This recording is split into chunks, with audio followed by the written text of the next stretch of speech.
ఒక్కసారి కొమ్మూరి గోల్డ్ కి కాల్ చేయండి. తాకట్లో ఉన్న మీ బంగారాన్ని విడిపించి మార్కెట్ ప్రైస్ కి వాళ్ళు కొనుక్కుని మిగతా డబ్బులు మీకు ఇచ్చేస్తారు. హాయ్ హలో నమస్తే వెల్కమ్ టు మనం టీవీ. నేను మీ చార్మి.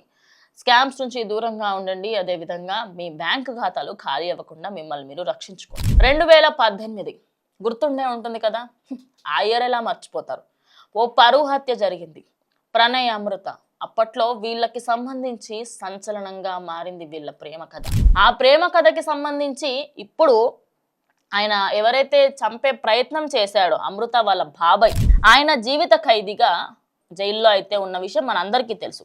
అయితే ఆ జీవిత ఖైదీగా ఉన్న ఈ వ్యక్తికి సంబంధించి ప్రజెంట్ ఆయనకైతే బెయిల్ ఇవ్వడం జరిగింది. ఇక ఆ బెయిల్కి సంబంధించి మాట్లాడుకునే ప్రయత్నం చేద్దాం. ఆయన జీవిత ఖైదీని సవాల్ చేస్తూ తాను దాఖలా చేసిన పిటిషన్ విచారణకు ముగిసింది. అంటే ఆయన ఒక పిటిషన్ దాఖలు చేశాడు. కంప్లీట్గా నాకు బెయిల్ ఇవ్వాలి, నా సైడ్ నుంచి ఎలాంటి తప్పు లేదు, నేను ఇప్పుడు మారిపోయాననే విధంగా ఓ బెయిల్కి అప్లై చేయడం జరిగింది. ఆ బెయిల్ ఇప్పుడు వచ్చింది. కానీ చాలామంది ఏంటంటే హైకోర్టు కానివ్వండి లేదా సుప్రీంకోర్టు ఈ వాదనలన్నీ విన్న తర్వాత మధ్యంతర పిటిషన్ వేశారు. అంటే కొన్ని రోజుల పాటు ఆ పిటిషన్కి సంబంధించి సరే దాని గురించి ఆలోచిస్తామని కూడా మాట్లాడడం జరిగింది. వాదనలు విన్న ధర్మస్థానం అతని వయస్సు, జైలు జీవితాన్ని పరిగణలోకి తీసుకొని బెయిల్ ఇచ్చింది. కంప్లీట్గా ఆయన కొంచెం ఏజ్ ఉన్న అబ్బాయి, అంటే ఆయన ఆల్మోస్ట్ అంకుల్ అనమాట. అంకుల్ ఏజ్ ఉంటుంది, ఒక 40+ ఖచ్చితంగా ఉంటుంది. మరి ఆయన ఏజ్ని అంతా కూడా పరిగణించి ఇన్ని సంవత్సరాల తర్వాత ఆయనకి బెయిల్ ఇస్తున్నారు అంటే ఒక విధంగా కొంతమంది వాళ్ళ ఫ్యామిలీ వాళ్ళు ఎవరైతే ఉన్నారో వాళ్ళు హ్యాపీగా ఫీల్ అవుతున్నప్పటికీ కూడా ఎవరైతే ఇటు ప్రణయ్కి సంబంధించిన ఫ్యామిలీ వాళ్ళు ఉన్నారో వాళ్ళందరూ కూడా కొంచెం కోపంగానే ఉన్నారనమాట. అంటే నా కొడుకు ప్రాణం మీకు కొన్ని రోజులు జైలు శిక్ష వేయడము, జైల్లో ఆయన ఖైదీగా ఉంచడం వరకేనా?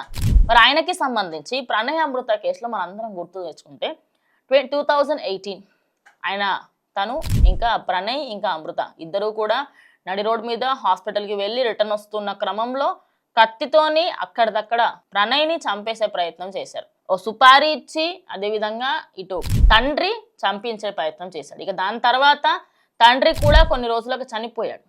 అసలు ఇప్పటికీ కూడా అమృత ప్రణయ్ వాళ్ళ ఇంటికి సంబంధించి ప్రణయ్తోని ఉన్న ఆ సంఘటనలు కానివ్వండి, ఆయనతోని గడిపిన మెమరీస్ అన్నిటినీ కూడా తన సోషల్ మీడియాలో మ్యాక్స్ టైం షేర్ చేస్తూ ఉంటుంది.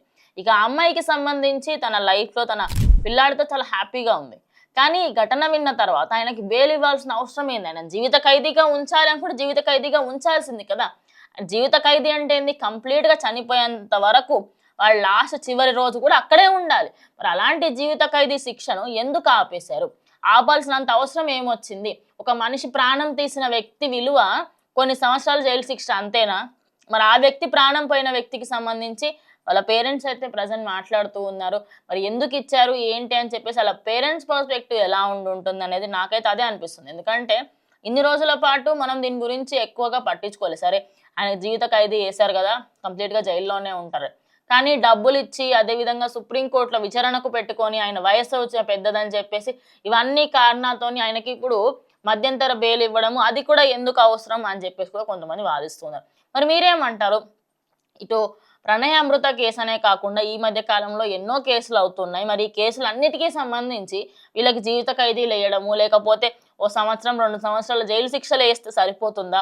ఓ మనిషి ప్రాణం తీసిన వ్యక్తికి ఇంత చిన్న శిక్ష వేయడం కరెక్టా అని చెప్పేసి కూడా ఇంకొంతమంది మాట్లాడుతున్నారు. అయితే ఇలాంటి ఘటనలు జరిగినప్పుడు ఇలాంటి వాళ్ళకి ఎలాంటి శిక్షలు వేస్తే బాగుంటుంది అనేది ఖచ్చితంగా కమెంట్ చేయండి. సో ఇది ఇవాళ వీడియో. ఇంకో వీడియోతో మళ్ళీ కలుస్తాం. అంటిల్ కీప్ వాచింగ్ మనం టీవీ.